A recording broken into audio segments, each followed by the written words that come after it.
show that sorts the facts from the fibs. And on Lee Mack's team tonight, she presents The One Show, which is now part of British life. Without it, millions of families would have to eat their tea in silence. It's Alex Jones.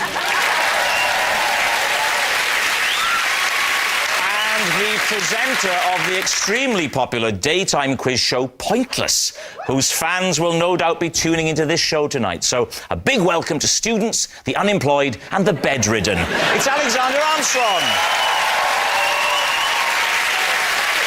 And on David Mitchell's team tonight, well, 12 years ago, he was honoured with a Lifetime Achievement Award. He didn't take the hint. He's still here. It's Chris Tarrant. First light lunch, now the Great British Bake Off. Is there any meal she won't exploit for her own financial gain? Mel Gedroych! And so we start with round one, Home Truths, where our panellists each read out a statement from the card in front of them. To make things harder, they've never seen the card before, so they've no idea what they'll be faced with. It's up to the opposing team to sort the fact from the fiction, and we'll start with Alex. Oh, here we go. I once lost Julian Lloyd-Webber's cello because I was chatting up a parking attendant. Well, David and team. A lot of factors there. Why were you in possession of Julian Lloyd-Webber's cello? Because he had lent it to me. Why would he lend you his cello? Well, not exactly lend.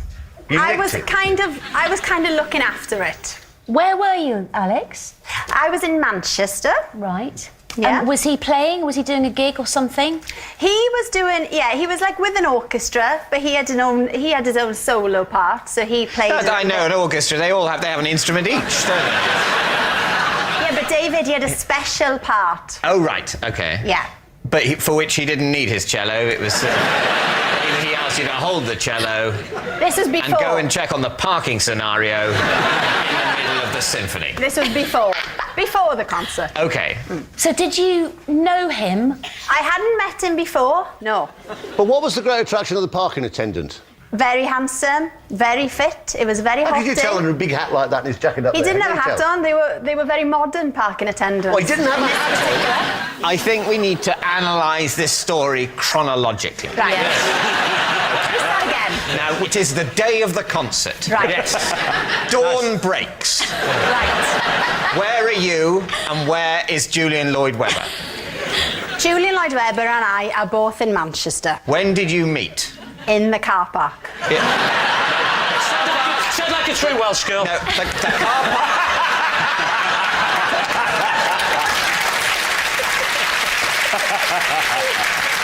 I'm afraid the car park is not an acceptable answer to the question, right. When did you meet? Right. Because the car park is a place, not a time. Let me set the scene. Okay. So, I'm in the car park with the car park attendant. Good you are. Yeah. The car park attendant is just there. He hasn't got a hat on. He's not that official. He's just generally hanging around the car park, all sexy. He's just hanging out. Yeah. What's he wearing at the time? Has he got anything on? Is he naked? He's got jeans on and a t-shirt. Jeans and a t-shirt? And an This is just jacket. some guy. Some bloke. He's told you he's a on. car park attendant because he No. wants to sound important. Is that important? Yeah, it's the sexiest thing you can say. Everyone knows that. Julian Lloyd-Webber walks in with his cello. With his cello. Which weighs about 4 ton. No, they're not that heavy. Well, Chris. no. They're not that heavy. And for someone like Julian, who's probably got a bit of sinew and bicep because of all his playing, it would be very light. Yeah. It's not That's going how to feel they heavy. pick cellists, isn't it? They Yes. pick the ones that can carry it. You can teach anyone to play it, but it's the carrying it that's the trick. Exactly. He pitches up. He's on his phone. Yeah. Oh, while carrying the cello. Yeah. What a guy. Were you trying to get off with the car park man because you wanted to not pay for your own parking? It's difficult to know if you're a car park attendant whether any relationship you're in is genuine. Is it me or is it just for the free parking? Yeah, exactly. Did he just hand the cello to you with a nod like that while he was on the understanding that you would know what he meant? No, he'd put it down on his side and then just went... What happened? happens then? Yes, this is crucial. Then Julian comes off the phone, taps me on the shoulder. Where's my cello? I look round, cello gone. What? No! It was the car parking attendant. Who took the cello then? The cello Yeah? had made its way into the concert hall. Of course On it its has. own. The very best cellos can do that, can't they? Well, somebody has taken the cello, gone into the concert hall with the cello. Julian and me flummoxed. Flummoxed? So this is not an attempt to steal the cello. This is a do-gooder seeing an unattended cello and thinking, well, I can't leave that lying around. Someone could steal it. I'd better steal it. It was a good citizen who thought, that's worth millions. It's on its own. I'll take it in. Why were you at this concert? What was your ostensible role? I was a runner researcher. So I was working on a television programme that they were making. That's new information. You didn't say that. I'm suddenly Yeah, coming round to I know. Julian's point of view. I know. So what do you think, David? What are you going to say? It's utter nonsense. You think it's nonsense? I'm going to say she's lying. You both I'm think gonna she's say lying? She's lying, yeah. He's lying in Well, the- I certainly... I think it's true. Do you? But not enough to overrule. I haven't... Oh, don't say that, because now you... Well, no, it's very rarely that I overrule. At the moment, I believe in democracy. Yeah. But if it turns out you guys are wrong, I may lose my belief in democracy, and this could become a police state. So your answer is? We're going to say it's a lie. Saying it's a lie. Right. Alex Actually, Jones. no, we're going to say it's true. Sorry, police state time. We're going to say it's true. Overruled. I like that. I like that. I find that arousing. Alex. Truth or lie? Rob, you should have to take the first answer on this programme. It's true.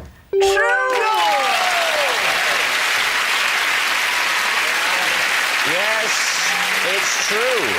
Alex did lose Julian Lloyd-Webber's cello because she was chatting up a parking attendant. Right, next up, it's Xander. I once prevented a burglar from breaking into my house by hiding behind the door and barking like two different dogs at him. David's team. First up, please do the two different dogs that you did. And say what the dogs were. Okay, well, I doubt that Xander, in his state of panic, went, first I'll do a Yorkshire Terrier, then I'll do... No, not an Airedale, No. a Retriever. I can't do a retriever. I can't do a retriever. I've tried. No, what I tried to do... The effect I was going for was of scratching paint and doing... What I wanted to give an illusion of was weight and snuffling. So I went for... Has anyone got Scooby Snack? And dog two, the different dog. Maybe a smaller dog, the mastermind. One was this. No, the other one, I'm just worried about this, but it was... What? Did this frighten the burglar? Did he run off? Did he break into the house, Chris? No.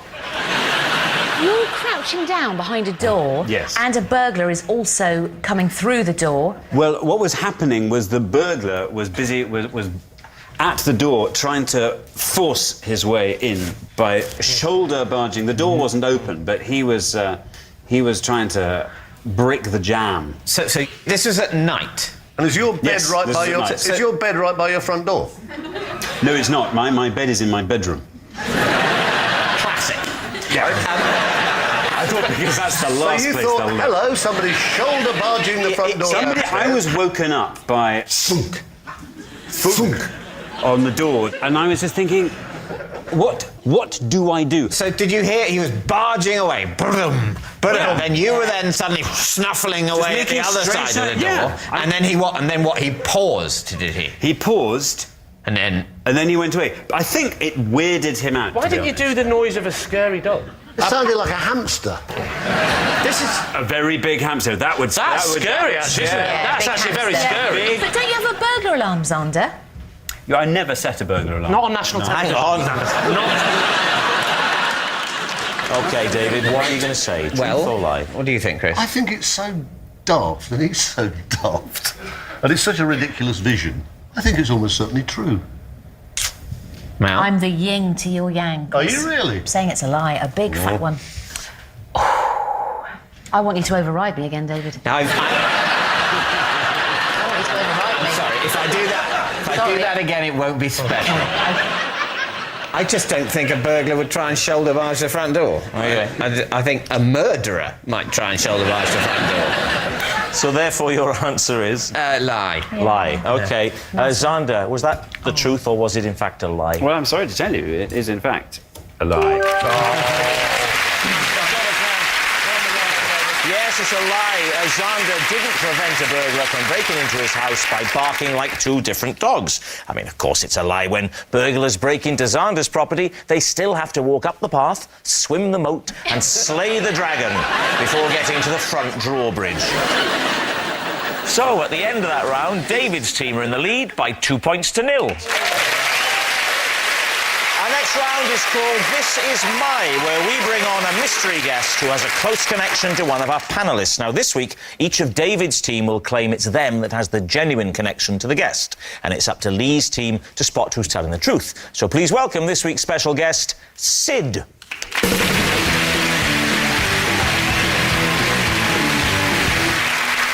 So, Chris Tarrant, what is Sid to you? This is my dentist, Sid, and I had to drive her to A&E after biting her finger during a checkup. Right, Mel, could you explain how you know Sid? This is Sid. We once posed as members of an orchestra to gain backstage access to meet our idol. Finally, David, what is your relationship with Sid? This is Sid. Last year... Sorry. There's something about you that I don't think you know any women or anyone called Sid. In which case you'll be saying that it's a lie. Correct. This is Sid. Lie. This is Sid. Last year, she rescued me when a seaside donkey went haywire with me on its back. Can I just say, I retract my earlier comment. True. So, there we have it. Chris's disgruntled dentist, Mel's orchestral imposter, or David's seaside saviour. Lee, where do you want to start? Well, shall we start? Let's start with Chris. What was she doing that made you bite down so hard?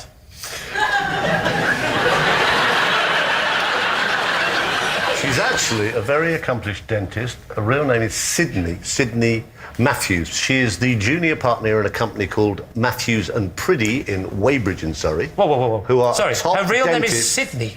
Sydney. Sydney, girl's name Sydney. I couldn't understand what he was saying, but now someone shouted it really loudly in Welsh. It's a lot clearer. So, sorry, Chris, say it again. I fixed up to go and have a temporary crown taken out and put the proper one in. Oh, yeah. Coronation, was it? You're getting above yourself, Tarrant. So she starts doing this little bit of drilling, and of course you've got so much drilling in there. I'm going, it really hurts, I want to unattack it. And she's, what? At which point I bit her finger, in fact 2 fingers, really quite badly. And she is pouring blood. And does Sid treated you since?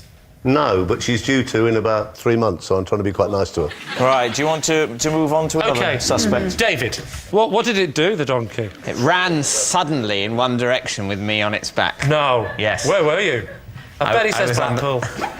No, I was Where on were the you? beach. It was in Norfolk. And a beach in Norfolk. Do you know which beach? I know Norfolk quite well. Which beach in Norfolk was it? Oh, damn. It was Great Yarmouth. When was this? It was last year. Do they let adults ride donkeys? Good question. Ask him. Yes, they do. They did. I got on the donkey, it went haywire. What? You saying I'm a liar? The donkey went haywire and Sid rescued me. But what scared the donkey? Yeah, I can answer that. What scared... You haven't explained why you were on the donkey. When I look at you, I don't think donkey. Thank you. I think Mel does. The aim was...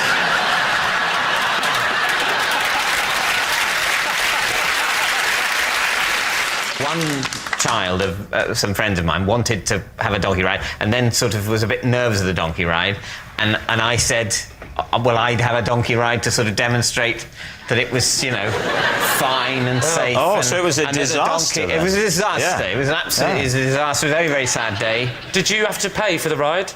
I think so, yeah. Do you remember roughly what that was? I think roughly about £1,000. Might have been less than £1,000. Certainly not a million. Would it be not fair a to say- million pounds.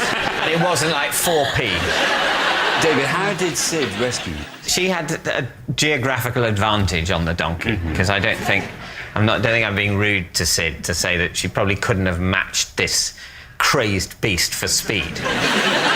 She was over where the donkey was headed, sort of near there, and was able to intercept and grab the bit of string that's attached to a donkey's face.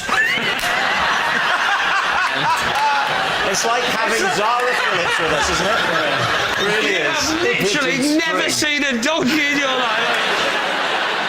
Right, what about Mel then? Just remind us again of your story. This is Sid. Yeah. And we once posed as members of an orchestra Yeah. to meet our idol. Right. Who's the idol, just for fun? Leslie Judd, the ex-Blue Peter presenter. Don't need to tell me who Leslie Judd is. So, does Leslie Judd also play in an orchestra? Not that I know of. What was she doing What there? was she then? doing there? She was hosting the event. Where was it? It was in Oxford Town Hall. And you were how old? 16. You say you posed We- as orchestra Yeah. members. How did you go and buy an instrument? We borrowed from a friend, funnily enough, a cello case. Well, that's all you'd need, because one of you gets in it. Yeah. So hang on, when you were 16, I'm just thinking this through. Leslie Judd, as we all know, is a Blue Peter presenter back in the glorious The heyday Fab Four. of The Fab Blue Four. Peter. Exactly. Noakes, Purvis, when, Singleton, Judd. when Yeah. grown-ups used to... Yeah. When grown-ups used to host Exactly. Blue Peter. Yeah. Great times. Did it work? We got past security. I'm not sure about this security business, to be honest with you. I can imagine a Oxford meeting. Town Hall. Oxford Town Hall, where they're going, here we go on next week. Leslie Judd is hosting an orchestra. We're going to need some security. Did she sign anything for you? She did, yep. I had a Blue Peter annual. Yeah. I think Leslie was in circus gear on the front. I've got that one. Oh, that's right. All right, we need an answer, so what are you going to say? I think it's Chris. You think Chris Because bit a lady? Sid, more importantly, Yeah. looks like she could be a very good dentist. No, you see, I have to disagree. I disagree. If we're going by looks alone, I'd say she's more likely to have manhandled a donkey. Well, we can't just go by looks, can we? I think she looks like a really lovely friend of Mel's. We need an answer, so Alex thinks it's Chris. Chris. Are you sticking with that? Are you- I'm sticking 100%. And Lee, presumably, you think me? Despite my real gut reaction that it's David, I would say, of the two, we will go with Mel. Ah. Or will we go with Chris? Split the difference. Me!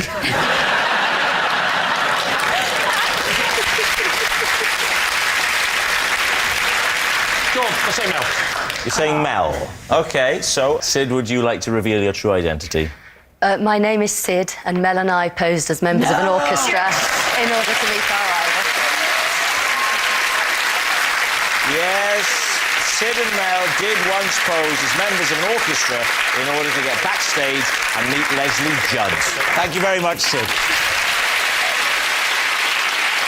Which brings us to our final round, Quickfire Lies, in which our panellists lie not only through their teeth, but against the clock. We will start with... It's Lee. I can always remember all my ex-girlfriends' names and the order in which I went out with them because their initials happen to make the acronym Bermuda. OK, off we go. Bermuda. B.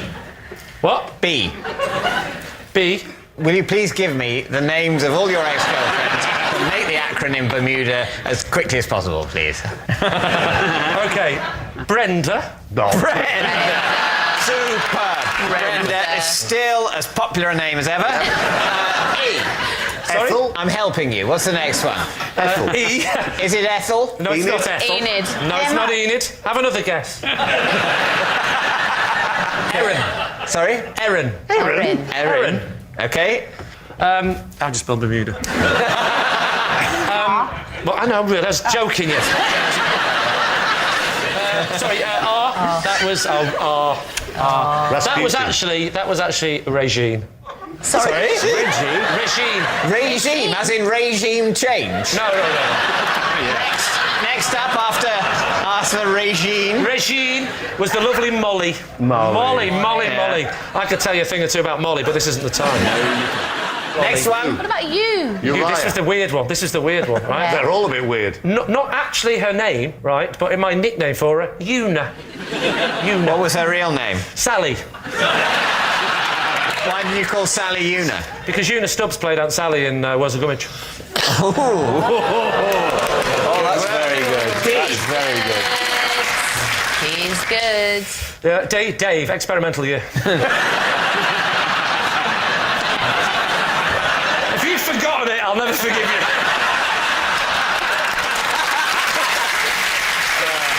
Happy days, Dave. Happy days. Dave, the D, that's what you're saying. The D I'm not. is Dave. Of course I'm not. Okay. Delia. Not the Delia. And may I say, not my mother, who was called Delia. True story. Definitely not her. But that's why it popped I into your genuinely head would now rather as you have were making it up. And A? Was Alex. That certainly is a serendipitous series. Yeah, I'm glad it wasn't serendipitous. I wouldn't have been able to do that. What was the M again? What? The M again? Molly. And the E? Was... What? The E. I'll tell you exactly what the E The was. E was... It was, in fact. I'll tell you exactly...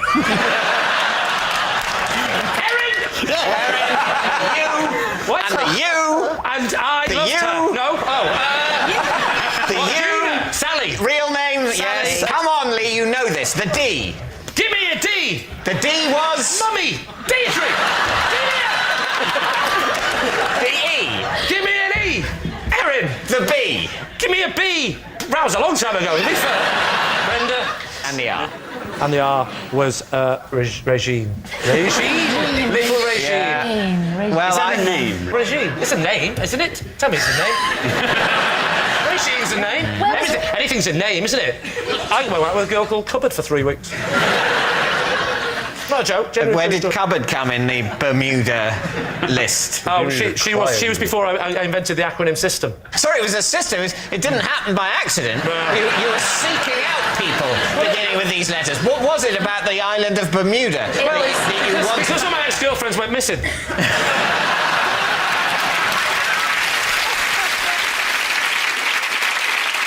So what do you think, David? What does your team think? I think it's a lie. Would he go with somebody called Brenda? What do you mean, would I go? Yes, she was Miss World, right? She came and she said to me, I really like you. And I went, I like you. What's your name? Brenda. Forget it. So what's it going to be, David?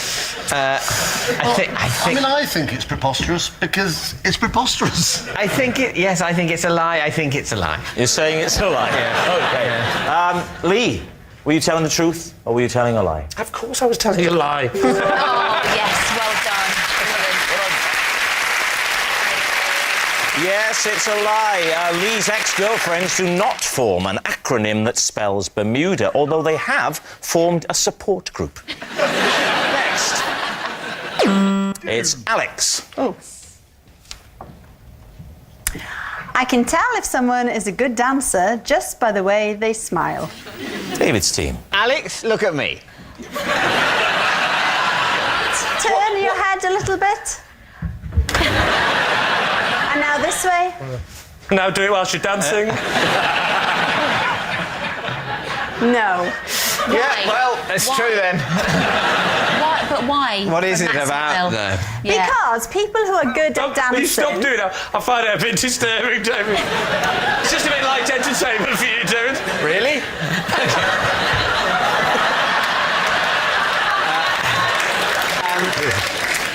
What is it? Yeah, what it's about. People, What do you look for? Well, people who are good at dancing will look naturally smug. What are you saying?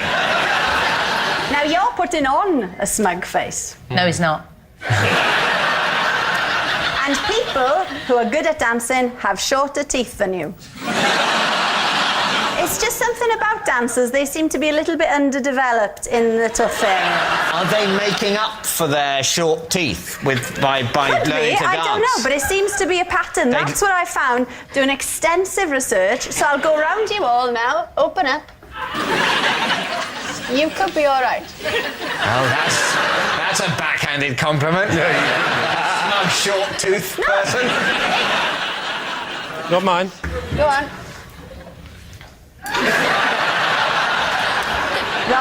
Rob, he's got quite long teeth. No. The thing is, Rob, look. you get up there and prove her wrong.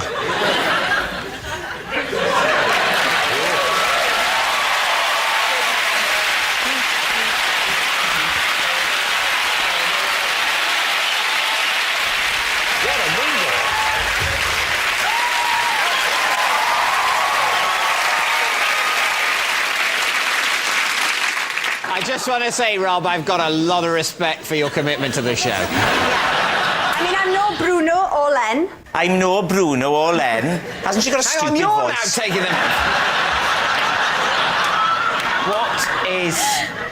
Does anyone know how large Fred Astaire's teeth are? Small. Didn't have any, just gums. He had tiny little... Like that, no. Tiny. Just tiny, almost like-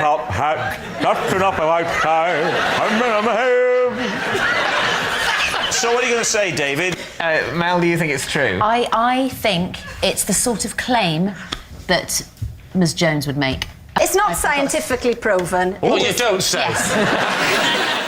I think it is the sort of thing she's She's believing. claimed it. She's not saying it is. No. Yeah. Do you think it's the truth? The truth. The truth. I think we think it's true. You think it's true? Yes. Alex Jones, was it the truth, or were you telling a lie? Don't be so ridiculous. It's a lie! Yes, it was a lie. Alex can't tell if someone is a good dancer by the way they smile. All that noise signals time's up. It's the end of the show. I can reveal that David's team has won by 3 points to 2.